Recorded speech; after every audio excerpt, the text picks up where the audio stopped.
Chapter 12. Rebecca could still feel the lingering warmth of Steve's hand in hers as David, John, and Karen walked around the corner, John grinning broadly. Sorry to crash, but we figured you guys could use a little chaperoning. Nothing like young love, though, am I right? As the three stepped into the room, Rebecca struggled to quash the blush she felt creeping up on her, suddenly feeling horribly unprofessional. All they'd done was hold hands, and only for a second. But they were in the middle of an operation, in hostile territory where even a moment's lapse of concentration could get them killed. John must have picked up on her embarrassment.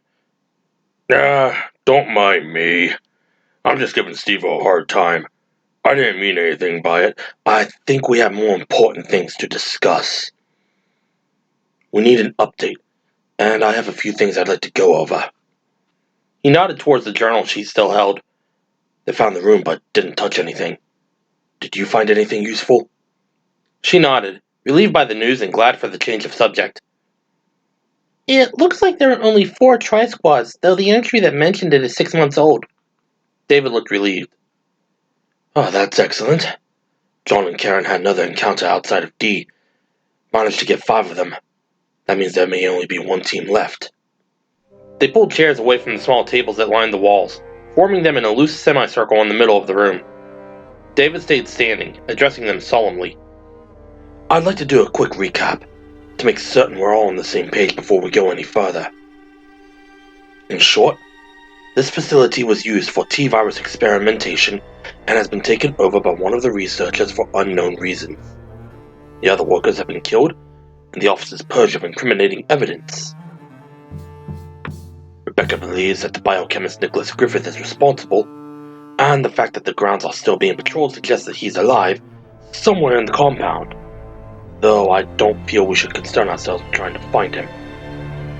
We've already completed 2 of the tests given to us by Dr. Ammon through Trent, and my hope is that the material he has hidden for us will be evidence we need to formally charge Umbrella with criminal activity. He folded his arms and started to pace slowly as he talked, glancing between them. Obviously, there's already plenty of proof that illegalities have occurred here. We could leave now and turn the matter over to the federal authorities. My concern is that we still don't have enough hard evidence on Umbrella's involvement. Other than the computer system software and the journal that Steve and Rebecca found, Umbrella's name isn't on anything, and both of those could be explained away. My feeling is that we should continue with the tests to find whatever Dr. Ammon meant for us to find before we evac. But I want to hear from each of you about it first. This isn't an authorized op. We're not following orders here. If you think we should go, we go. Rebecca was surprised, could see that the others felt the same by their expressions. David had seemed so certain before, so enthusiastic about their chances. The look on his face now told a different story. He seemed almost apologetic about wanting to continue, and looked as though he wanted for one of them to suggest otherwise. Why the change? What happened? John spoke first, glancing at the rest of them before looking at David.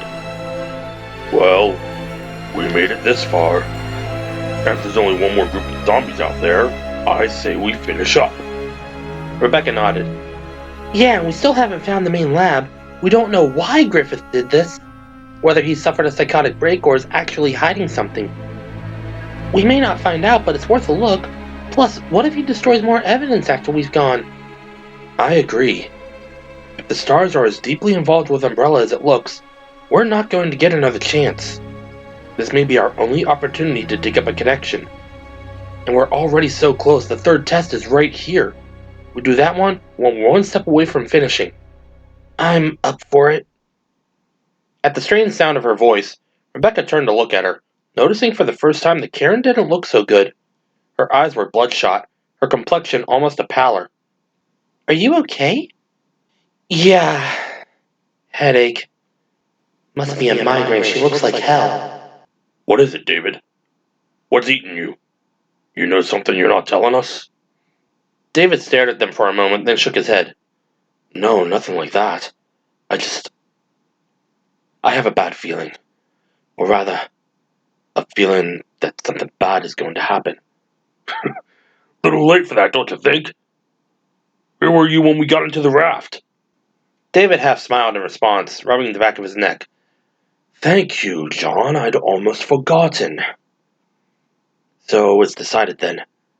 Let's solve our next puzzle, shall we? Oh, Rebecca, take a look at Karen's eye while you're at it. It's given her some trouble. They stood up and moved towards the back of the room, where the table in the northwest corner marked with a blue 9. Steve and Rebecca had already looked when they'd found the room, though there was no clue as to what the test was. A small blank monitor screen with a 10 key hooked to it sat on the metal table, an enigma. Rebecca motioned for Karen to sit on the chair in front of test 10, the purpose of which also escaped her. It consisted of a circuit board wired to a plank and what looked like a pair of tweezers connected to it by a black wire. She bent down to take a look, frowning. The woman's right eye was extremely irritated, the pale blue cornea floating in a sea of red. Her eyelid had a bruised, swollen look. She turned to ask for David's flashlight, and saw that as he sat down in front of the scheduled test, the screen flickered on, several lines of type appearing in the center of the monitor. Some kind of motion sensor. David held up his hand suddenly, reading aloud what had appeared on the screen in a rapid, anxious voice. As I was going to St. Ives, I met a man with 7 wives. The 7 wives had 7 sacks. 7 sacks had held 7 cats. 7 cats had 7 kits. Kits, cats, sacks, wives. How many were going to St. Ives? There was a digital readout on the screen, showing 49 seconds and counting down. In the time it had taken David to read the question, 11 seconds had already ticked off the clock. David stared at the screen, his thoughts racing furiously as the team leaned in behind him. Tension radiated from them. David felt a sudden prickle of sweat break out across his forehead. Don't count, that was the clue. But what does it mean? 28. Nope, wait. 29, including the man. But if they had 7 kittens each, that would be 49 plus 21, 70, 71 with the man. But the message said don't count. If you're not supposed to count, does that mean don't add or... Wait, there's the man with the wives and the speaker, that's another one. 32 seconds had elapsed. David's hand hovered over the keypad. Think. Don't count. Don't count. Don't. 1. As I was going to St. Ives. Doesn't say where the man with the wives was going. That's what it means, the clue. Don't count anyone except the one who was going to St. Ives. Yes, it makes sense. But your question. They had 20 seconds left. Anyone disagree? No answer. David hit the key, entered it, and the countdown stopped. 16 seconds to spare. The screen turned itself off. From somewhere overhead, the now familiar chime sounded. David exhaled, leaning back in the chair. Thank you, Rebecca. He turned around to tell her as much, but she was already bending to examine Karen's eye, fixated on her patient. I need a flashlight. John handed his to her. She turned it on, shining it into Karen's eye as the rest of them looked on silently, watching them. Karen didn't look well. There were dark circles under her eyes, and her skin had gone from pale to almost sickly. It's pretty inflamed. Look up, down, left and right. Does it feel like there's something rubbing it, or is it more like a burn? Actually, it's more like an itch. Like a mosquito bite times 10. I've been scratching it, though. That might be why it's so red. Rebecca turned off the torch, frowning. I don't see anything. The other one looks irritated, too. Did it start itching all of a sudden, or did you touch it first? Karen shook her head. I don't remember. It just started itching, I guess. A look of sharp, almost violent intensity flashed across Rebecca's face. Before or after you were in room 101? David felt a cold hand clutch at his heart. Karen suddenly looked worried. After? Did you touch anything while you were in there? Anything at all? I don't... Karen's red eyes widened in sudden horror, and when she spoke, it was a breathless, quivering whisper. Gurney. There was a bloodstain on the gurney, and I was thinking about it. I touched it. Oh my god, I didn't even think about it. It was dry and my hand wasn't cutting. Oh my god. I got a headache right after my eyes started itching. Rebecca put her hands on Karen's shoulders, squeezing them tightly. Karen, take a deep breath. Deep breath, okay? It may be that your eye just itches and you have a headache, so don't jump to conclusions here. We don't know anything for sure. Her voice was low and soothing, her manner direct. Karen blew out a shaky breath and nodded. If her hand wasn't cut. Karen answered him, her pale features composed but her voice trembling slightly. Viruses can get into the body through mucous membranes. Nose, ears, eyes.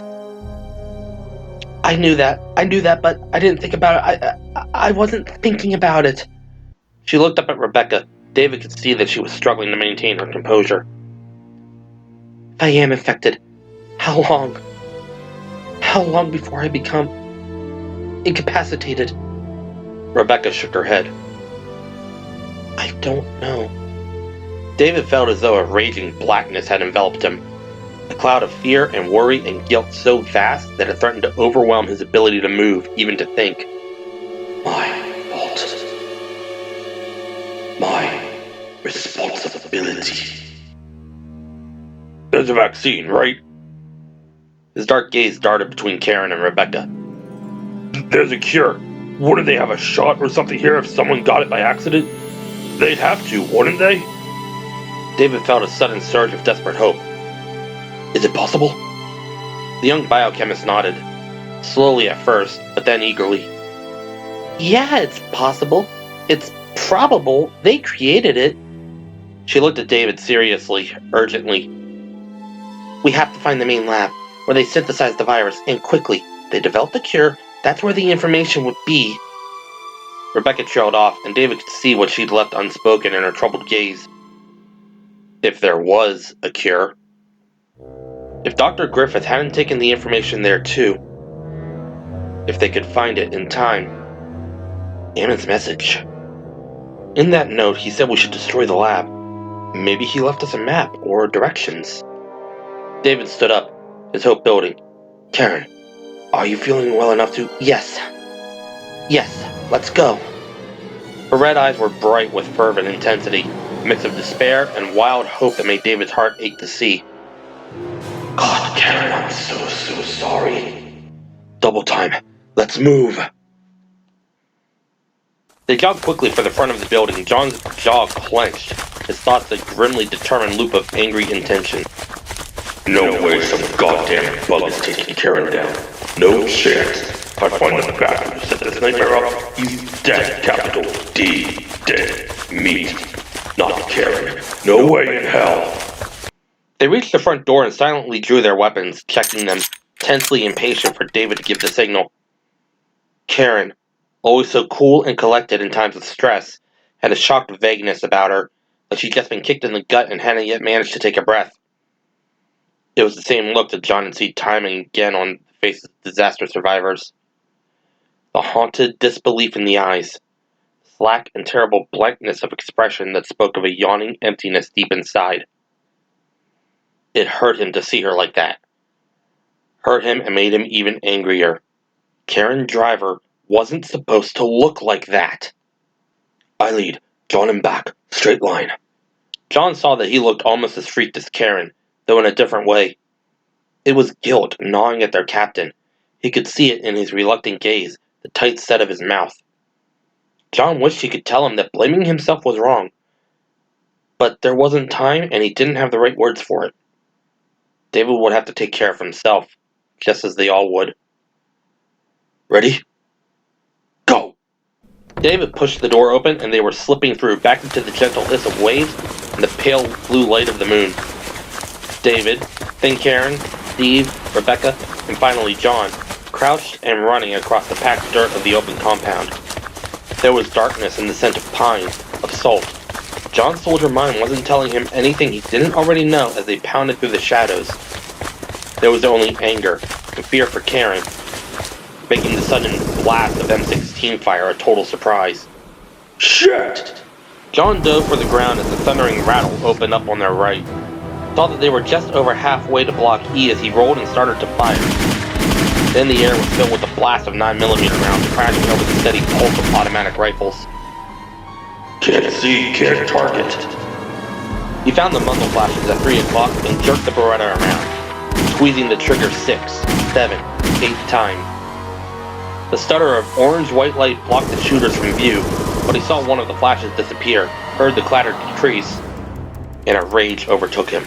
Not the soldier mind, but a blinding, screaming fury at the diseased attackers that far exceeded any he'd ever known. They wanted Karen to die. Those numb, brainless nightmares wanted to stop them from saving her. Not Karen. Not Karen. A strange, feral howl beat at his ears as he pushed away from the dusty earth, and then he was standing, running, firing. Only when he heard the shouts of the others, the Berettas except for his holding fire, did he realize that the howl was coming from him. John ran forward, screaming as he fired again and again at the things that meant to slow them up, to kill them, to claim Karen as one of their own. His thoughts were no longer words, just an endless, formless negative, a denial of their existence and what had created them. He charged ahead, not seeing that they had stopped firing, that they were falling. The shadows had fallen silent except for the thunder of his semi and the scream that poured from his shaking body. Then he was standing over them, and the Beretta had stopped crashing and jumping, even though he still pulled the trigger. 3 of them, white where there was no red, decayed flesh bursts, covering their pitiful, wasted forms.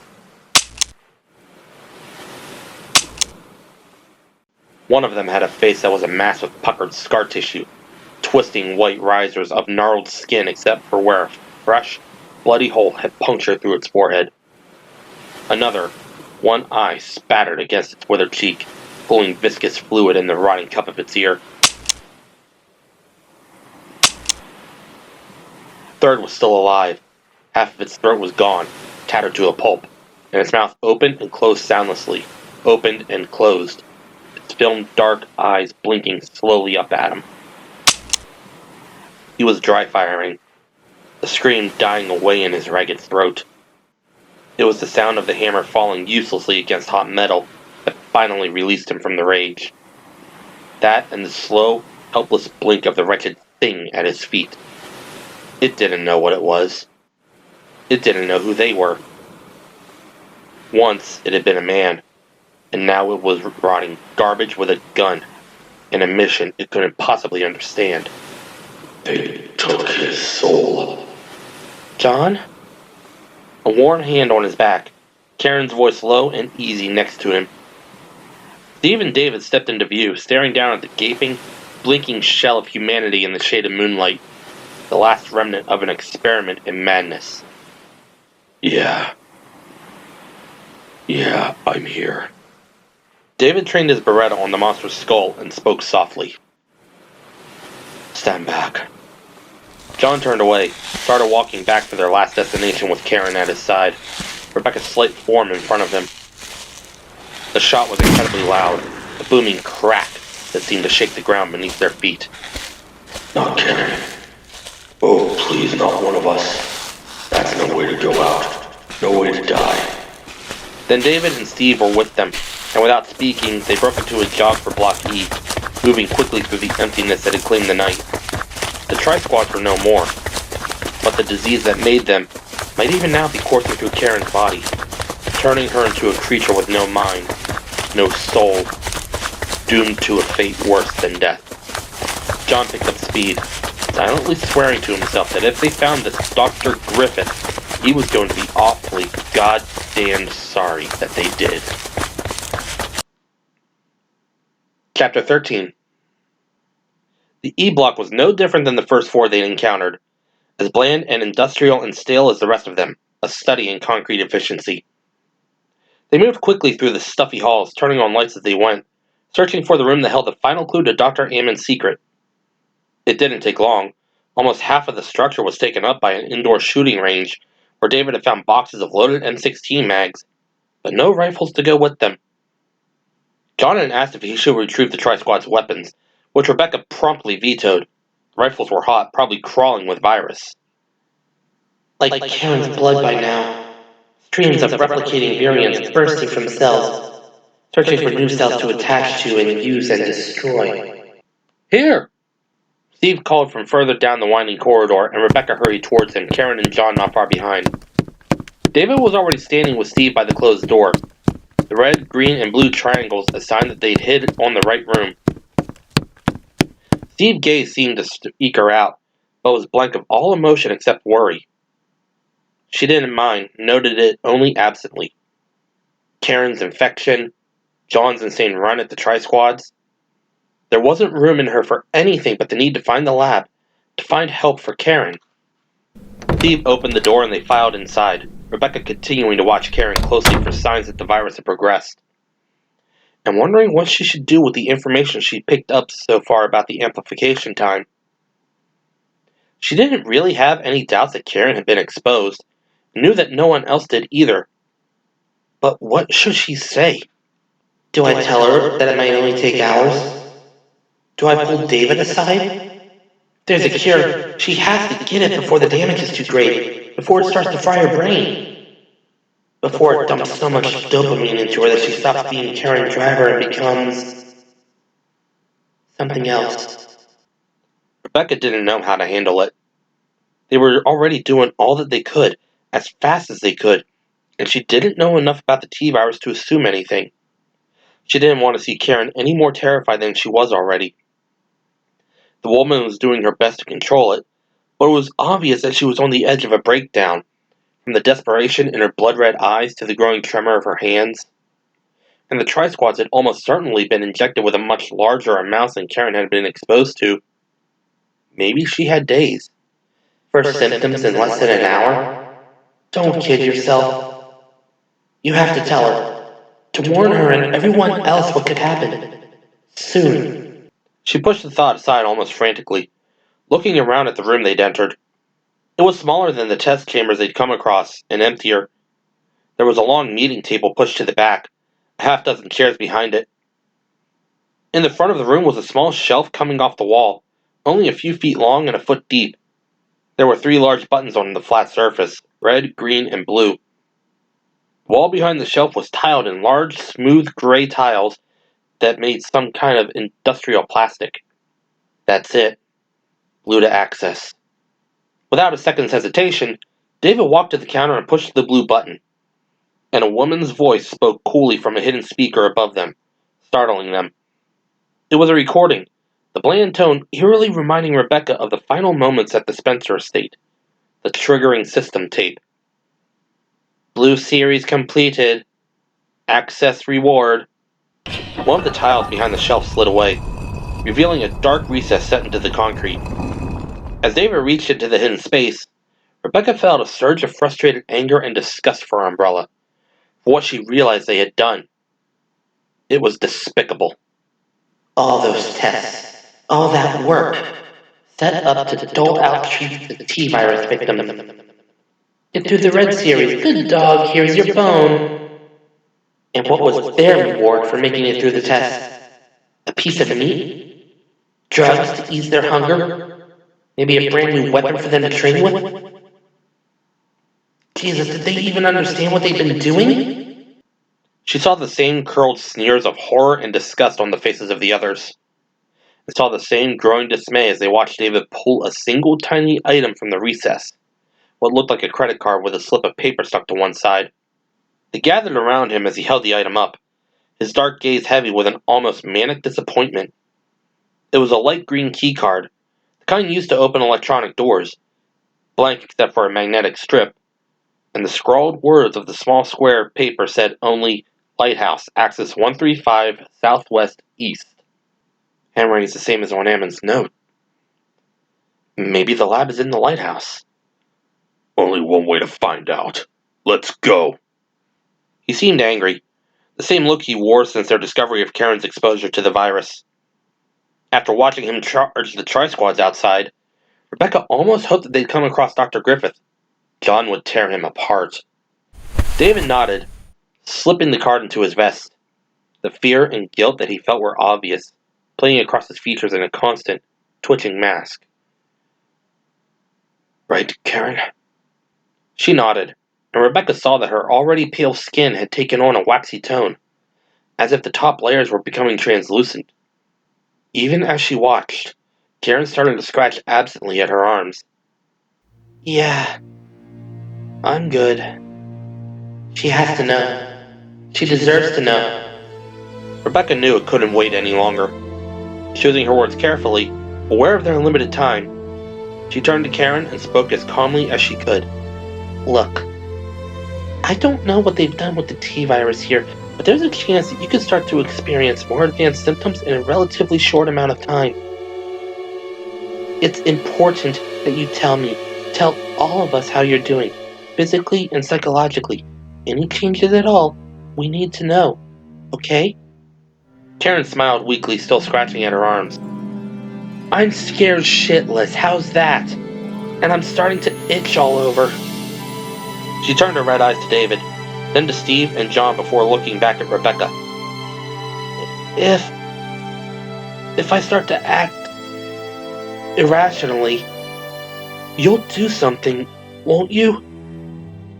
You won't let me hurt anyone? A single tear slid down one pale cheek, but she didn't look away, her wet crimson gaze as firm and strong as it had ever been. Rebecca swallowed, struggling to sound confident and reassuring, awed by the bravery she saw in Karen's eyes, and wondering how much longer that bravery would hold up under the roar of the T-virus running through her veins. We're going to find the cure before it comes to that. She hoped that she wasn't telling Karen a lie. Move out. The grounds of the facility were on a definite gentle slant rising to the north, but as they left the E-block and started for the towering black structure that perched over the cove, the curving slope became much steeper. The rocky soil angled up sharply, maybe about as much as a 30-degree incline, making the half-click walk into a hike. David ignored the strain in his back and legs. He was too worried about Karen, and too busy tearing away at his own incompetence to bother with physical discomfort. They were closer to the shimmering waters of the cove than they had been since climbing out of them, and the cool, whispering breeze off the moonlit surface would have been pleasant on some other night, in some other place. The swaying ripples of soft light and the soothing murmur of waves were almost a mockery of their desperate situation, such a sharp contrast to the chaos inside of him that he found himself almost wishing there were still tri-squads roaming around. At least then this would feel like the nightmare it is. At least I could do something. I could fight back, defend them against something tangible. Ahead of them, the rising land curled around to the east, dropping away to a foaming sea far below. The cove itself was fairly calm, but the sound of waves smashing against the cliffs grew louder as they hurried on, approaching where the ocean met towering, cave-riddled rock walls. John had taken the lead, Karen next, and then the two younger team members. David brought up the rear, dividing his attention between the compound to their left and behind and the dark structures ahead. Directly in back of the lighthouse was what had to be the dormitory, a long, flat building almost twice the size of the concrete blocks they'd left behind. They hadn't come across quarters for the umbrella workers anywhere else, and it had the look of a bunkhouse, designed for sleeping and eating, no thought given to aesthetic appeal. They probably should check it out, but David didn't want to waste a moment in their search for the lab. The thought brought on another wave of guilt and angst as he tried unsuccessfully to block it out. He needed to be effective, to get them to the laboratory as quickly as possible without floundering in his doubts and emotions. But all he kept thinking, kept wishing, was that he'd been infected instead. But you're not. Karen's got it, and wishing is pointless. It won't cure her, and it will cloud your ability to lead. David ignored the small voice, thinking instead of how badly he'd screwed them all. Who was he to lead a fight against Umbrella, to clean up the stars and bring honor back to the job? He couldn't even keep his people safe, couldn't plan a simple covert op, couldn't even battle the demons of self-doubt and horrified guilt that raged inside of him. They neared the lifeless dorm building, John slowing to let the rest of them catch up. David saw that his team was tired, but at least Karen didn't look any worse. In the gentle light of the swollen moon, she seemed pale and somehow fragile. The deathly pallor she'd worn beneath the fluorescence had translated into a soft porcelain cast, the redness of her gaze turning to shadow. If he hadn't known better. Ah, but you do. How long now before that milky skin starts to peel to flick away? How long before she can't be trusted with a weapon? Before you'll have to restrain her from... Stop it! He let them catch their breath, turning to get a better look at the lighthouse less than 20 meters away, and felt his stomach clench. His heart shuddered suddenly for no reason that he could have explained. It was an old lighthouse, a tall, cylindrical, outdated building, weathered and dark and as seemingly deserted as the rest of the compound. Looking at it, he experienced the feeling he'd had earlier of impending doom, of options closing down behind them and the spinning wheel of darkness ahead. Come on. David stopped him with a hand on his arm, shaking his head slowly. Not safe. That tiny voice again. Familiar yet strange. He stared at the looming tower, feeling lost, feeling uncertain and out of control as the wind swept over them, the waves pounding the cliff. They were waiting. It wasn't safe, but they had to go in. They couldn't just stand there. And it hit him suddenly. A clear realization of what it was that had gone wrong in his mind. What was really wrong? It wasn't his competence. It wasn't his ability to think or plan or fight. It was something far worse. Something he might have noticed much earlier if he hadn't let himself get so wrapped up with guilt. I stopped trusting my instincts. Without the security of the stars behind me, I forgot to listen to that voice. So terrified of making a mistake that I lost my ability to hear, to know what to do. Every time the fear hit me, I pushed through it, I ignored it. And I made it that much stronger.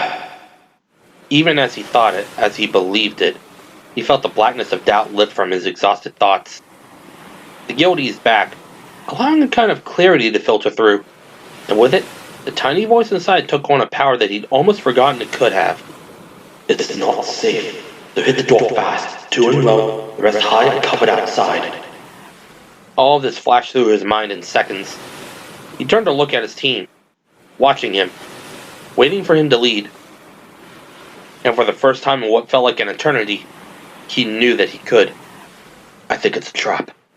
John, you and I go in low. I'll take west. Rebecca, I want you and Steve to stand on either side of the door and fire at anything standing. Keep firing until we call clear. Sorry, Karen. You'll sit this one out. They nodded all around and started for the deep shadows that surrounded the ominous tower, David in front, finally feeling as though he was doing something useful. Maybe that spinning destiny was too vast, moving too quickly for them to deny. But he wasn't going to let it run them over without at least putting up a fight. Karen deserved that much. Karen hung back as they moved into position, leaning against the back wall of the large building behind the lighthouse to watch. She felt winded by the climb up the hill, winded and strange, and there was a buzzing in her brain that wouldn't go away. Wouldn't let her fully concentrate. Getting sick. Getting sicker fast. It scared her, but somehow it wasn't as bad as it had been. In fact, it wasn't really that scary at all. The initial terror had gone, leaving her with only a memory of the adrenaline rush, like a whiff of a bad dream. The itch was distracting, but not exactly an itch anymore. What had felt like a million bug bites on her skin, each separate and distinct and screaming for relief, had connected. It was the only way she could think to describe the sensation. They had connected, had become a thick blanket over her body that had crawled and squirmed, as if her skin had come to life and was scratching itself. It was weird, but not exactly unpleasant. No! At the sound of David's voice, Karen focused on the sudden action in front of her, the buzzing hum in her head making it all seem strange, speeded up somehow. The doors of the lighthouse crashing open, David and John leaping into the blackness, bullets flashing and booming, the high, whining rattle of an M16 inside, Steve and Rebecca ducking and firing out and in and out again, their bodies blurred by speed, their Berettas dancing like black metal birds. It was happening so fast that it seemed to take a long, long time for it to stop. Karen frowned, wondering how that could be. and then saw David and John step back out into the blue light of the moon, and realized that she was happy to see them. Even with their strange and distorted faces, their long bodies that moved too quickly. What's happening to me? Karen shook her head, and the buzzing only seemed to get louder. And she was afraid again. Afraid that David and John and Steve and Rebecca would leave her behind. They'd leave her behind, and she wouldn't have anyone to ease her mind. That was bad. David was in front of her, staring at her with eyes like wet, dark cherries. Karen? Are you okay? At the look on his round and pointed face and the sound of softness in his voice, Karen felt happy again, and knew that she had to tell him the truth. With a tremendous effort, she found the strength to say what had to be said, her voice coming out of the crawling body and the buzzing sounding as strange to her as the wind. It's getting worse now. I don't think right, David. Don't leave me. John and Rebecca, their hot hands touching her, leading her away into the darkness of the open door. Her body worked, but her mind was clouded by the trembling, buzzing hum. There were things she wanted to tell them, things that drifted through the cloud like flashes of pretty pictures. But the building they moved her to was dark and hot, and there was a body on the floor holding a rifle. His face, she could see. His face wasn't strange. It was white and curling, textured like the buzzing and the crawling. It was a face that made sense. I got the door. He was looking up and grinning, white teeth. 1, 3, 5. There was a keypad next to an open hole, stairs leading down. Steve's teeth disappeared, his flat face wrinkling. Karen, we have to hurry. Hang on, baby, hang on. We'll be there soon. Karen let them help her, wondering why their faces looked so strange. Wondering why they smelled so hot and good. Chapter 14. Athens had failed. Dr. Griffith stared at the blinking white light by the door, cursing Athens, cursing Lyle Ammon, cursing his luck. He hadn't told Athens how to get back inside, which could only mean that the intruders had made it past him. Ammon had left them a message, or sent them one, it didn't matter. All that mattered was that they were coming, and he had to assume that they had the key. He tore down the markers weeks ago, but perhaps they had directions. Perhaps they'd find him and... Don't panic. No need for panic. We're prepared for this. Simply move on. Next plan. Division first. To full effect. Less firepower be for later. And a chance to see how well Alan can perform. Griffith turned to Dr. Kinnison and spoke quickly, keeping the instructions clear and simple, the route as easy as possible. Griffith had already worked out the questions they'd probably ask, though he knew there was a chance they'd try for more information. He gave Alan several random phrases to respond with, then gave him the small semi-automatic pistol from Dr. Chin's desk drawer, watching as Alan tucked it beneath his lab coat to make sure it was hidden. The bullet carrier was empty, but he didn't think it was possible to tell, not if the hammer was pulled back. He also gave Alan his key, a risk, but then the entire scenario was a risk. With the fate of the world resting in his hands, he'd take any chance necessary. After Alan had gone, Griffith sat down in a chair to wait for a reasonable amount of time, his gaze wandering to the 6 stainless canisters in restless anticipation. His plans wouldn't fail. The righteousness of his work would see him through this invasion. Alan was caught out. There were still the MA7s. There was still Lewis. There were still the syringes and his hiding place, the airlock controls in easy reach. Past all of that, there was still the sunrise, waiting. Dr. Griffith smiled dreamily. Karen could still walk, still seemed to understand at least part of what they were saying to her, but the few words she could manage didn't seem to relate to anything. As they'd gone down the stairs from the lighthouse, she'd said hot twice. As they'd walked up to the wide, dank tunnel at the base of the steps, she'd said, I don't want, an expression of fear on her deathly pale, searching face.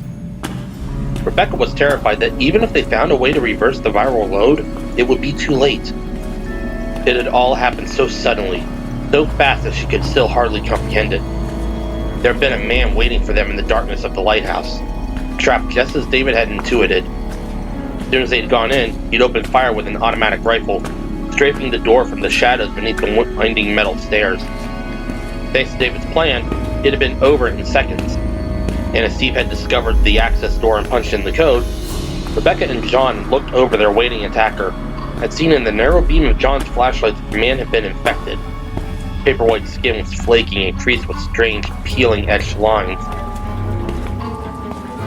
He looked somehow different than the Tri-Squad victim she'd seen. Less decayed, his open, staring eyes somehow more human. But then David had gone to get Karen, and Rebecca's interest had suddenly and cruelly been diverted. It had been the walk up the hill, she decided. Even though it shouldn't have made a difference, she couldn't imagine what else might have brought on the amplification so quickly. Somehow, the T-virus must have responded to the physiological changes of Karen's increased heart rate and circulation. But as they led the confused and stumbling woman into the lighthouse, Rebecca had found that she'd stopped caring about how. All she wanted was to get to the lab, try and salvage what was left of Karen Driver's sanity. The tunnel beneath the lighthouse seemed to lead back towards the compound in a curving, twisting trail, and was carved from the heavy limestone of the cliff. Mining lights were strung along the walls, casting strange shadows as they moved forward, silent and grimly afraid, John and Steve half pulling Karen between them. Rebecca was last, again feeling a horrible sense of deja vu as they stumbled along, remembering the tunnels beneath the Spencer estate. The same cold damp emanated from the stone. She felt the same terrible feelings of moving towards the unknown danger, exhausted and afraid of screwing up, of not being able to prevent a disaster. The disaster has already happened. She watched Karen struggle to keep walking. We're losing her. In another hour, probably less. She'll be too far gone to ever come back. As it was, John and Steve shouldn't be touching her. In a single, easy movement, she could get at either one of them, biting before they had a chance to let go. Even that concept made her sick with sorrow and an aching, heavy feeling of loss. The tunnel veered to the left, and Rebecca realized that they had to be incredibly close to the ocean. The walls seemed to tremble and shake from a muted thunder beyond, and the tunnel was thick with damp and fishy smell. Parts of the floor seemed too smooth to have been created by human hands, and Rebecca wondered vaguely if the tunnel opened up ahead somewhere. Perhaps it had once been flooded by the sea. Bloody hell. Shit! Rebecca looked up. When she saw what was ahead, she felt her last flicker of hope for Karen die. We'll never find it in time. The tunnel did open up a few hundred meters ahead of where David had stopped. It widened considerably, in fact, and was connected by 5 smaller tunnels, each branching off in a slightly different direction. Which way is southwest? Karen leaned against him, her head rolling forward. David's voice was still angry, frustration raising his words to an echo that bounced through the 5 stone corridors, circling back to fill the cavern. I don't know. I thought we were already headed southwest. Yet none of these is in direct alignment, and none to head directly east either. They moved into the rough-hewn cavern, staring helplessly at the smooth tunnels, each of them strung with lights that disappeared around turns and bends. They had obviously been carved by water, perhaps once been connected to the sea caves that David had originally meant for them to find. The tunnels weren't as wide as the one they stood in, but were wide enough to accommodate human passage comfortably enough, and at least 3 meters high. There was no way to guess which one was used to get to the lab. Or if any of them lead to the lab, we don't even know for certain that it's down here. None of them go east. Then we have to pick the one that looks most likely to go southwest. Besides, east of here is water. Karen mumbled something unintelligible, and Rebecca stepped forward worriedly to see how she was. Though John and Steve still steadied her, she seemed to have no trouble standing on her own. Rebecca touched her clammy, sweating forehead, and Karen's rolling eyes fixed on her, glassy and red, the pupils dilated. Karen? How are you doing? Karen blinked slowly. First aid. Still responsive, thank God. Rebecca touched her throat lightly, feeling the rapid, thready pulse beneath her fingers. It was definitely quicker than before up in the lighthouse. Whatever the virus was doing to her, It wouldn't be much longer before Karen's body gave out. Rebecca turned, feeling desperate and angry, wanting to scream for somebody to do something, and heard the pounding footsteps echoing up through one of the tunnels.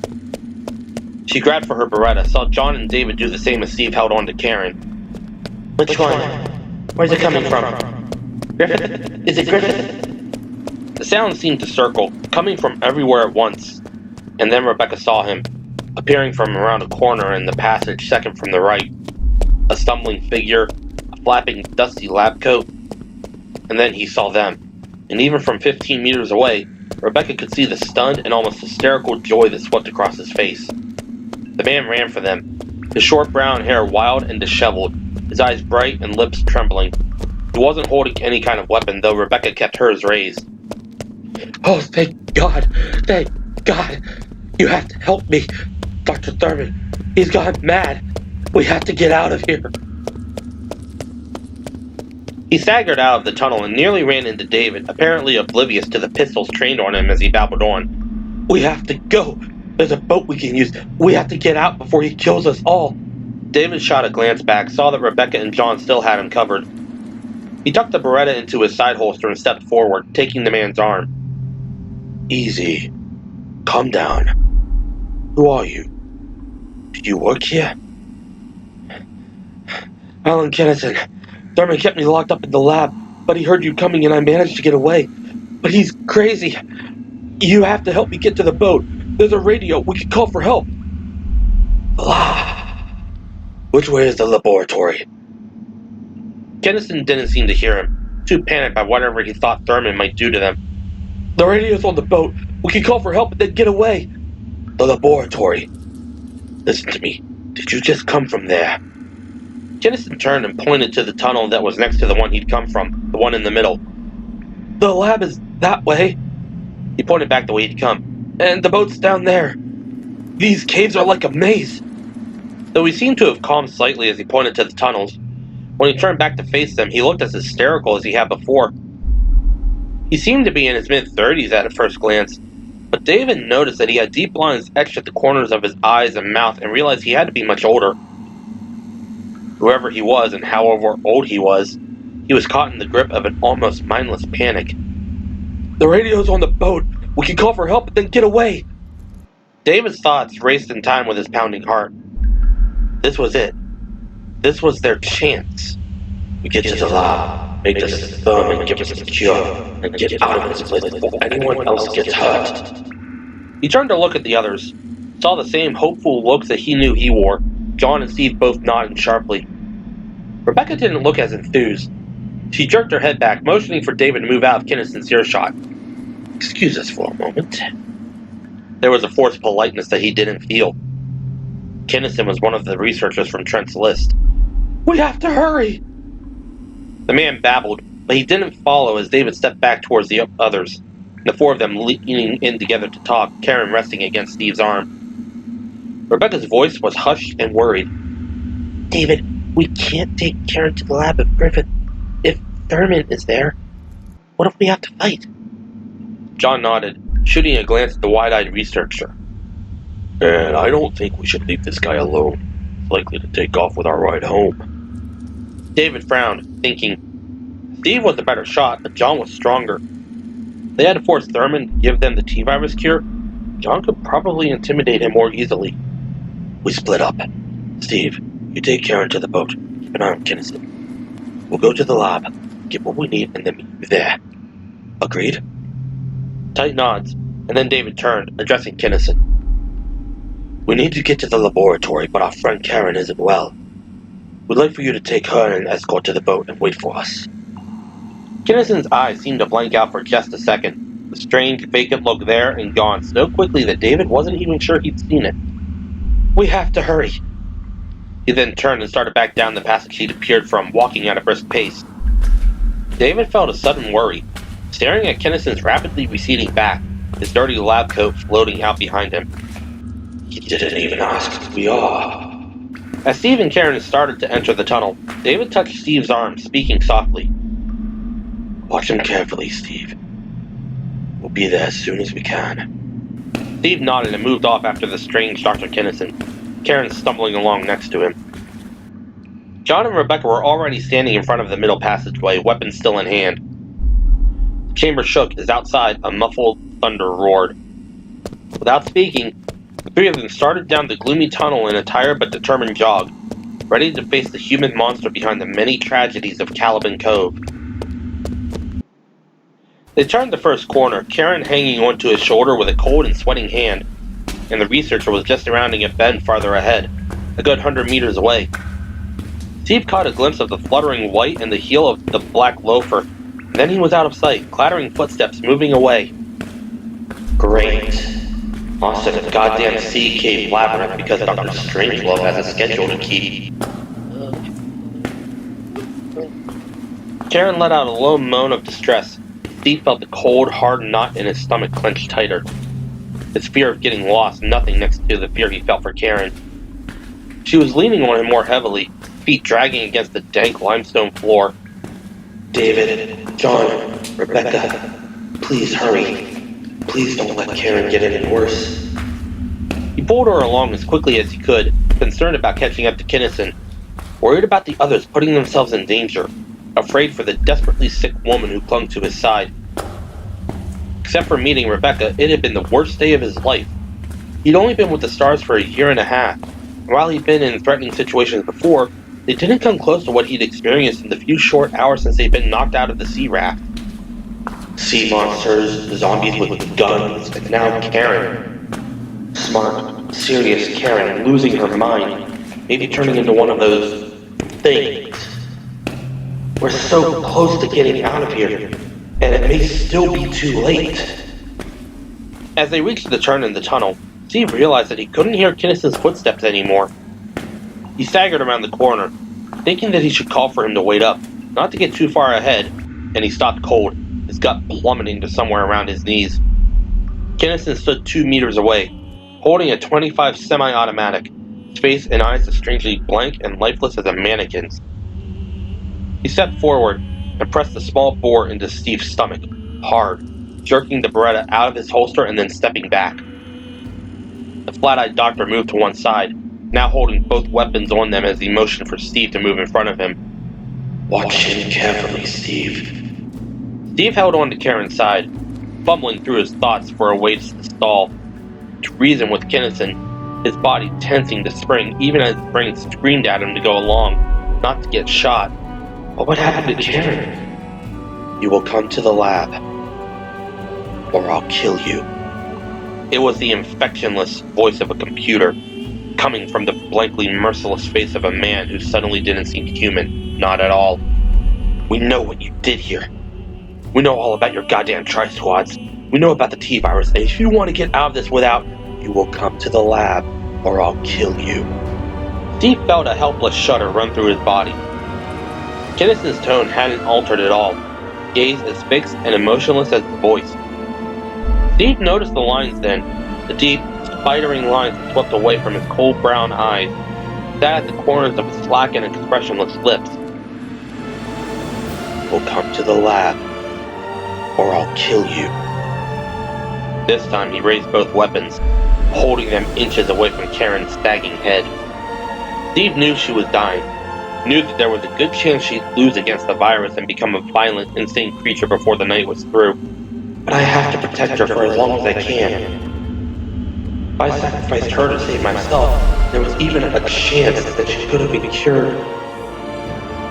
Steve couldn't do it, even if it meant his own life. Holding Karen tightly, he stepped ahead of the thing and started to walk. Enough time had passed. The intruders had done what they were supposed to do. They would have split up, some of them heading mistakenly for the pen, some accompanying the good doctor back to the lab. If Alan had failed, he'd at least have stalled the intruders long enough to keep them out in the open. Either way, it was time. Griffith tapped the control panel for the MA7 enclosure, thinking wistfully how much fun it would be to see the looks on their faces. The red light flashed to green, signifying that the gate was fully open. No matter, he supposed, so long as they died. Chapter 15. The winding tunnel seemed to go on forever. Every time they rounded a turn, Rebecca expected to see a sealed door, a slot set next to it for the keycard that David carried. As the corners continued, the hanging lights going on for another stretch of tunnel, each as empty and featureless as the stretch before, she stopped wishing for the door. A sign would suffice, an arrow painted on the wall, a chalk mark, anything that would put to rest her growing suspicion that they'd been misled. Lied to by an umbrella scientist? Perish the thought! Tired sarcasm aside, Jennison had been weird, but it definitely seemed frightened to the point of hysteria. Could he have been confused in his panic, pointed to the wrong passage? Or was the lab just better hidden than they thought? Or did he send us off on a snipe hunt, some dead-end cave, or even a trap, something dangerous meant to keep us out of the way while he did something to Steve and Karen? The thought frightened her even more than the concept of walking into a trap. Karen was desperately ill. She wouldn't be able to defend herself, and Steve... No, Steve's okay. He'd be able to take Kennison in a heartbeat. Except that Karen was with him. A very sick Karen, struggling just to stay upright. Their jog had slowed to a shag, David and John both breathing heavily, frowns deepening across their exhausted faces. David held up a hand, stopping them. I don't think it's this way. We should have seen something by now. The piece of paper with the keycard said southwest, east. I'm not sure, but I think after that last turn, we're heading west. John bobbed his head, short, tight hair glistening with sweat. I don't know which way we're going, but I know I think it is full of shit. The guy works for Umbrella, for Christ's sake. I agree. I think we should go back. We have to get to the lab. Soon. I don't think...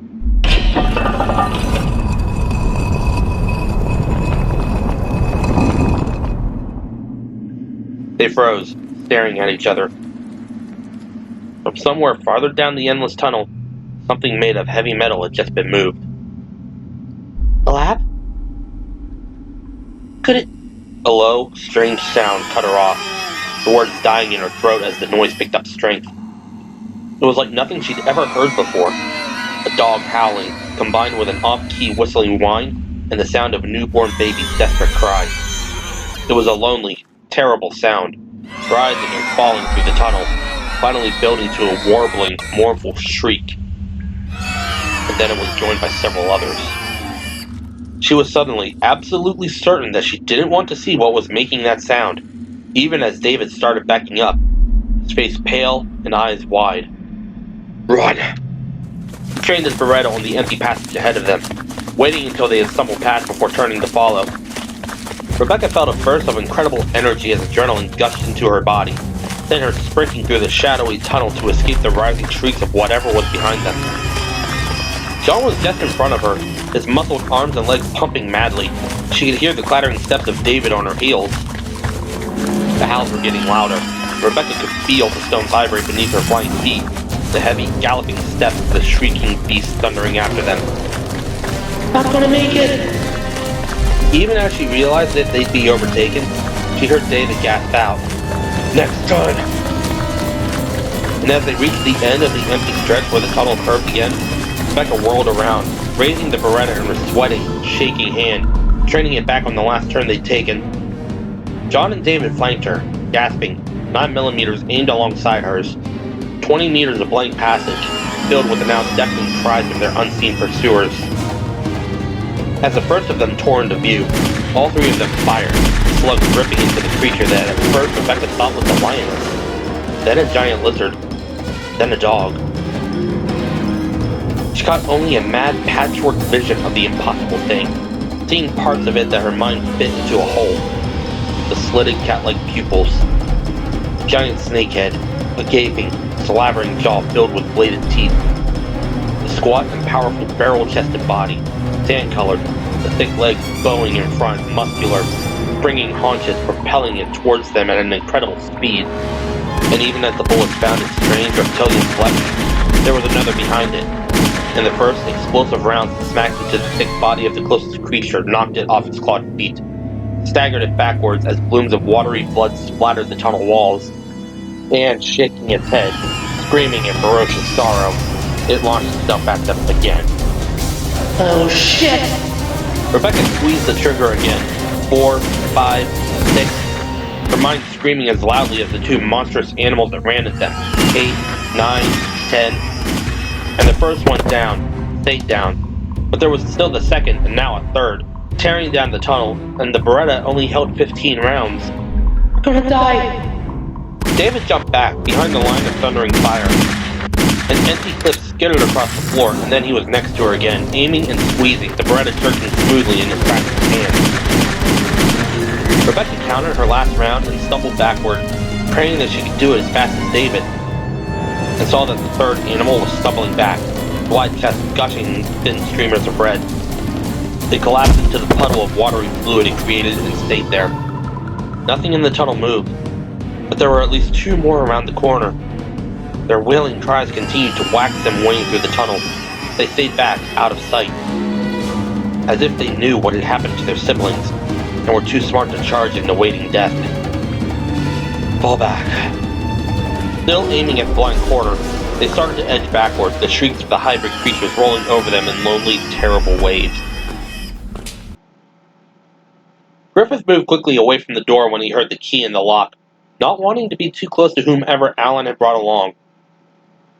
He had Thurman already standing ready, just in case there were any sudden moves. But when he saw the young man and his passive partner step into the lab, he doubted he'd have any trouble. What's this? A few too many drinks, perhaps. An unseen mortal wound. Griffith smiled, waiting for him to speak or for the woman to move, his heart full and warm with good humor. It had been so long since he talked to someone who could respond without prompting, and the fact that his fine plan and word made him all the merrier. Behind him, Alan sealed the door and stood blankly, holding 2 weapons on the unlikely pair. The young man gazed wide-eyed around the laboratory, his dark gaze settling on the wide airlock window in something like awe. The woman's head was down, rolling across her chest. He had the deep, natural tan of Hispanic, or perhaps someone from India.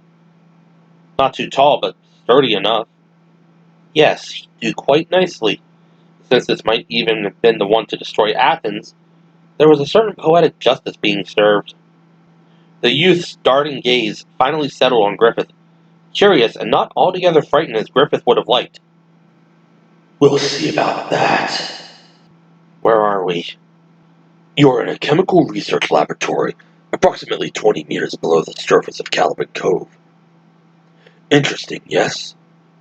Those clever designers even built it inside of a shipwreck. Or they built the shipwreck around the lab. I forget it. Are you Thurman? Such matters. Griffith smiled again, shaking his head. No. That fat, hopeless creature standing to your left is Dr. Thurman. I am Dr. Nicholas Griffith. And you might be... Before the young man could speak, the woman rolled her head up, a wobbling white face looking around in fixed, helpless hunger. An infected one. Thurman, take the woman and hold her. He couldn't have her damaging the fine specimen Alan had managed to catch. But as Thurman grabbed for the female, the young man resisted, pushing at Lewis with fast, angry hands, a sneer of bravado on his face. Griffith felt a pulse of distress. Alan, hit him! Dr. Kinnison brought his hand up quickly, cracking the struggling youth a smart blow across the back of his skull. He stopped fighting just long enough for Thurman to pull the woman away. She's gone. Look at her. Can't you see she's not human anymore? She's one of Birkin's puppets. One of the pathetically altered hungry. A zombie. A tri-squad unit without training. Even as Griffith spoke, a fascinating turn of events took place.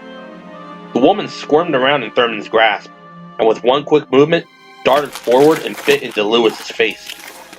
She pulled back with a thick, bloody mouthful of his cheek and started to chew enthusiastically. Karen! Oh my god, no! For as upset as he sounded, the young man didn't move to do anything about it. For that matter, neither did Lewis. The doctor stood calmly, blood pouring down his face, watching the T-virus drone lustily swallow the piece of tender flesh. Griffith was transfixed. Look at that.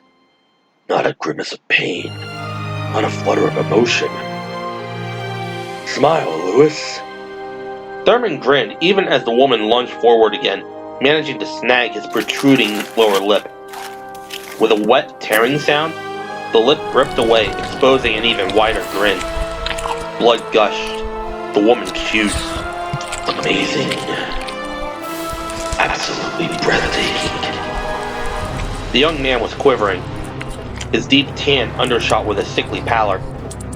He didn't seem to appreciate what he was seeing. Griffith realized that he probably wouldn't. The woman must have been a friend. Too bad. Pearls before swine. Alan, take hold of our young friend and hold it tightly. The youth didn't struggle, too absorbed in the apparent horror that he was experiencing. The female got another piece of cheek, and Lewis's smile wavered, probably from muscle trauma. As much as Griffith wanted to continue watching, there was work to be done. The young man's other friends might manage to put down the MA7s, and if they succeeded with that, they might come looking for their bright young man. But by then, he'll be my bright young man. Griffith walked to a counter and picked up a measured syringe, tapping the side of it with one finger. He turned to the silent guest, wondering if he should reveal his brilliant scheme for catching his friends. Wasn't that what villains always did in movies? He considered it only briefly, then decided against it. He'd always considered it a foolish plot point. And he was far from villainous. It was they who invaded his sanctuary, threatened his plans for creating worldwide peace. There was no question who the evildoers were in this story. The young Hispanic was still watching the bizarre luncheon, his mouth literally hanging open in dismay. Karen was swallowing Thurman's nose, making quite a mess. He'd have to dispose of her before Lewis's arms gave out, so that gave him plenty of time. Stepping forward quickly, Griffith jabbed the needle into the youth's burly arm and pressed the plunger. Only then did he struggle, his shocked gaze turning to Griffith, his body twisting and flailing. One of Alan's arms seemed to give out a little, but he had a good, tight hold on the fighting Hispanic. Griffith smiled into his face, shaking his head. Relax. In just a few moments, you won't feel a thing. Slowly, too slowly, they backed towards the chamber they started in, the lizard creatures following, careful not to step into view, screaming their terrible song. John kept thinking of Karen and Steve, led off to God knew where by the umbrella dock, wished desperately that the monsters would just charge. He felt the moments slipping by, moments that may have already cost Karen her only chance, moments in which Steve might be fighting for his life. Come on, you stupid shit! We're right here, free lunch! Come on! They tried yelling, tried firing and stamping their feet, but the creatures wouldn't take the bait.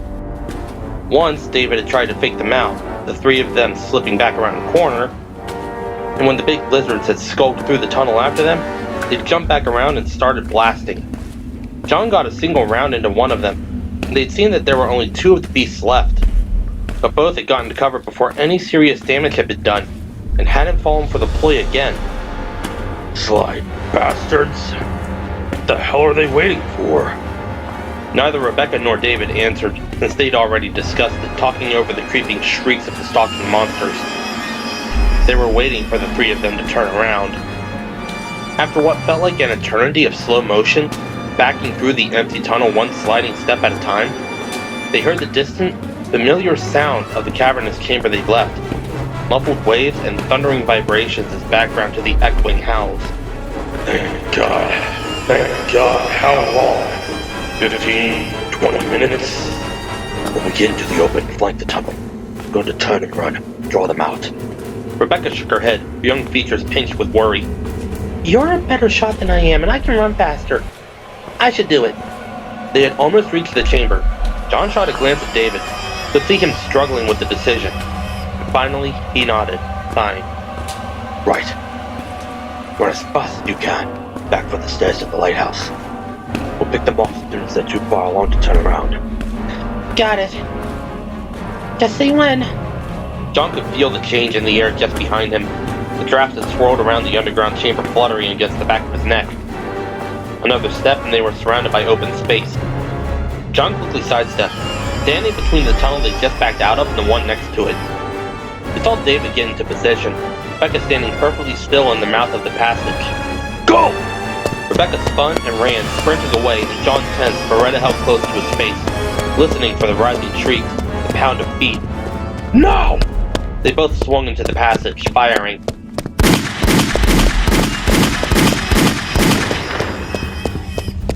The howling monsters were less than 6 meters away, and the heavy round smashed into them, great bloody holes exploding through their rubbery skin, bone and watery red splattering wildly. The shrieks died beneath the thundering bullets, neither of the reptilian things making it as far as the opening. Two strange bodies fell still, crumpling to the stone floor in ragged heaps. As soon as they stopped firing, Rebecca came jogging back into the chamber, her cheeks flushed, her eyes flashing with urgency. Let's go. And then the three of them were running into the passage that Kinnison had disappeared into, the lost time lending its desperation to their flight. John finally let the fear slip inside, giving up the angry frustration he suffered through their backward crawl. Karen, be okay. Please, don't let anything happen to her, Lopez. The tunnel turned, angled down, the three of them curving with it, terror for their friends and teammates driving them faster. John swore to himself that if they were alright, there was still time for Karen. They could all make it out of this alive. He'd give anything. My car, my house, my money. Won't screw anyone else till I get married. I'll clean up my act, walk the straight and narrow. It wasn't enough, and he didn't know why anyone would want it. But he'd sacrifice anything, do whatever it took. The passage swerved again, still sliding down, and they tore around the corner. There was a wide open set of doors, a tiny passage between the outer and inner, giant and dimly lit room behind it. Steve leaned against the frame, holding his Beretta, his face pale and blank. Steve, what happened? What? The look on Steve's face as he turned to watch them approach, the terrible emptiness there, made them all stop in their tracks. Even as his mind searched to deny it, John's heart filled with a horrible, aching loss. Karen's dead. He then turned and walked into the room.